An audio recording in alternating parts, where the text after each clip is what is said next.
You know, a lot of people come up to me and they ask me, Marco, what is it that motivates you most? And to answer their question, I reply back with a question. I say, what if I told you that you had 1 week left to live? Would you regret not pursuing your dreams, passions, and desires? Would you regret not living your life to the fullest? Would you regret not spending as much time with your family, friends, or loved ones?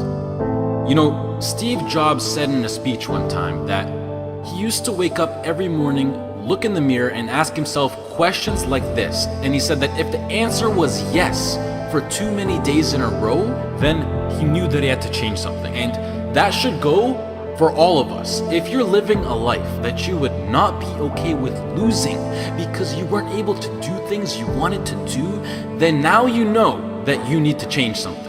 Life is simply too short and unpredictable to not live exactly the way that you please. It is ridiculously unpredictable. It is possible that on any given day to die at any point throughout that day without ever being able to see it coming. You know, when I was 13, I had this teacher who was an absolutely amazing person. I'd known him for several years then, and he had 2 kids, a loving wife. He was a man of God, contributed to the community. He gave us everything that he had, and he would bike to school every single day. I always remember him coming to school on his bike, and one morning on his way to school, it was early in the morning, he was crossing an intersection. A reckless driver comes out of nowhere, hits him, he dies on the spot, on the moment of impact.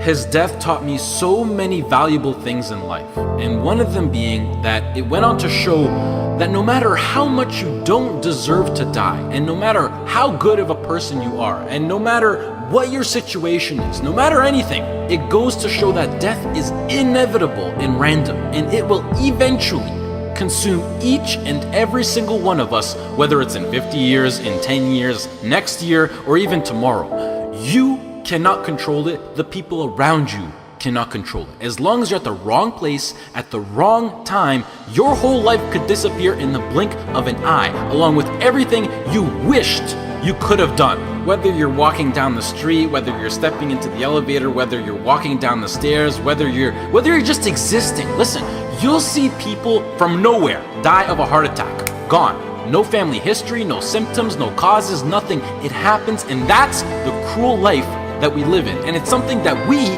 cannot control. So what I want to make clear is that regardless of the path that you take in your life, at one point death will consume you. It doesn't care whether you floss your teeth in the morning, whether you raise a family or not, whether you go on to be rich, poor, a success, a failure, whatever, you are still going to die at one point. It is that simple. And knowing that you're going to die soon should be the biggest motivation to both make the difficult decisions in life and to get your ass out of bed in the morning. So now the question becomes, what is it that you truly have to lose? If you pursue your dreams and you fail, sure, you might be a little bit more financially unstable. You might experience stress or other feelings you wish you never had to experience. But either way, even if you fail, you will end up back to where you started, which is where you are now. So what do you literally have to lose? Some of you right now, you're thinking about maybe starting a business. You have a great idea that you want to incorporate into your lifestyle. Maybe you're thinking about pursuing your dreams to the fullest. Maybe you're thinking about putting in the work to become a doctor, an engineer, a firefighter, a professional athlete. But some of you won't follow these ambitions because you're afraid. You're afraid to fail. You let the fear of failure dictate your actions, and you're afraid of what mama or papa thinks. You're afraid of what your sister, your brother thinks, or your grandpa or your grandma, or your cousins, or whoever. But what truly matters is you. You are in possession of a gift. You have a talent, and whatever that talent is, you can make yourself and the people around you a stronger and better place with it. But sometimes the only way to do that is to take a risk. At one point, you have got to take a leap if you want to make that gift that you have become a reality. Otherwise, society will gladly accept you as a 9-to-5 slave working just to pay off your rent and to stay alive and to live for the weekend, which is the absolute worst way to live.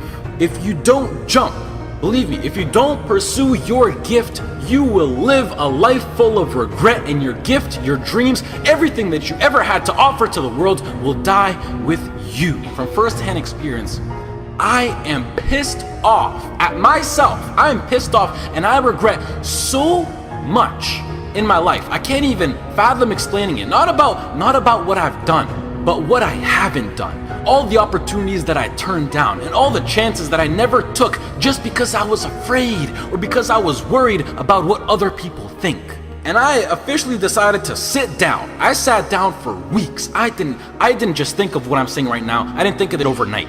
This is months. This is months of thinking, and I just sat down and I just wrote. And after comparing the randomness of death versus the chance of you failing while relentlessly pursuing your dreams versus the chance of you living a terrible life because you failed at pursuing your dreams versus just calling it a day right now and living a traditional Western world lifestyle versus everything you can think of versus absolutely everything. And I can gladly say that right now, as of this moment right here, I would rather live each day as if it were my last and take every risk possible in these sacred moments that I have on earth now to make myself as successful and happy as possible than to be sitting in my deathbed when I'm 90 years old regretting not taking a chance and thinking about what my life could have been if I just jumped when I was 18 or when I was 15 or when I was 22, because tomorrow is not a promise. I would rather die trying to live my dreams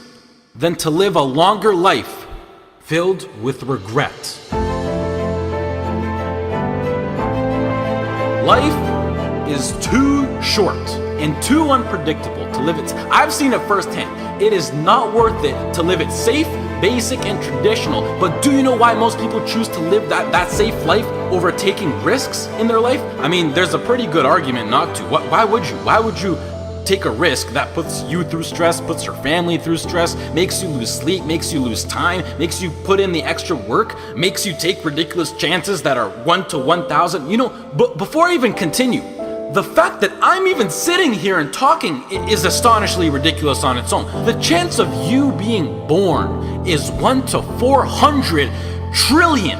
That number is so big you cannot even wrap your head around it. But okay, what I wanted to say was that the reason why people don't want to take these risks is because right now they feel like they got a lot to lose and that their current situation is relatively nice. And most importantly, right now, they are comfortable. They got used to living basic within society standards, being with their friends every now and then, being well rested. They got comfortable. And when you get comfortable, you don't want to move. And that comfort zone, I like to call it the danger zone, because this comfort zone will persuade you to stay in there for as long as possible. And it is, I know how it is. I know the comfort zone. It is so convincing. It is so hard to escape comfort. I know. And as it persuades you to stay in there, you will literally, unconsciously, see, I'm so serious when I say this, you will literally see your whole life go right by you. And the main reason that I'm serious about this now is because I am pissed off for greatness. I want to move mountains. And like Ray Lewis once said, if you're not pissed off for greatness, then you're okay with being mediocre. And I am definitely not okay with being average. And I don't think anyone should be. But anyways, to address why I'm even talking about any of this at all in the first place is because I recently got an offer to move out to Los Angeles, California to live with 2 other entrepreneurs as a content creator and media influencer. And it makes me sad because it's opened up my eyes to see what I truly have in store for me, what's waiting for me out there in the future. And it's just a tiny glimpse of what I'm capable of achieving within my short life. However, I doubt that I could get the right legal paperwork done in order to move to the US to work for a job such as YouTube, which is really not in control of the government. And the last thing that I want to do is to go to the US to work in a legal job as an illegal immigrant. So as of this moment, I feel like I have to pass up yet another opportunity. And it makes me feel like I just keep letting my dreams slip from my hands once more. And now that I've seen the reality of what is possible, this house in LA next to the beach on California with a huge city, great weather, and working a job that I would absolutely love and live for with people who share the exact same dream and vision, it has me thinking like, hell yeah, I would gladly die chasing this dream relentlessly than never chase it at all and play it safe and being trapped within my own mind of thinking about what my life could have been. I hope to do more videos like this where I speak because they're really like a therapy for me, and it helps me get my mind off things, and hopefully some people can be influenced by what I'm actually saying. I would also like to say that I think education is extremely important and plays a crucial role into bringing success into your life, and that knowledge is power. The best thing in life is to always have a backup plan and take into consideration what if something goes wrong. And it's something that every role model that I look up to tries to enforce, but I feel like education will always be here for me to come back to, whether I'm 20, 25, 40, or whatever. And I think that I have an amazing idea, vision, passion, and drive now in my peak, and that I'm able to capitalize on, which makes me feel like I'm throwing it away if I don't pursue it. And the biggest response that I've been getting recently is, Marco, what if it fails? Which, I mean, yeah, like, what if it fails? But that's the whole point of taking a chance with things like startup companies or entrepreneurship. It's ridiculously high risk. Like, what if I get hit by a car? What if I lose my wallet? Or better yet, what if this succeeds? You know, it's easy to be negative or to be closed-minded, but I think it's easier to be optimistic and to be open-minded. And please do yourself a favor, which is a separate topic on its own for another time, but try to surround yourself with people who impose and promote positivity and good vibes. You will notice the tremendous effect that it has on your lifestyle. Starting your own business or being self-employed, although preferable, doesn't exactly require any kind of diploma or degree. And I think that with a proper business plan and with the drive that people like you who are watching this video fuel me with, I feel like I can accomplish anything. If you're still listening, I love you, mad respect. That's true loyalty right there. If you're less, this has been Marco. I hope you all have a great rest of the day, and goodbye.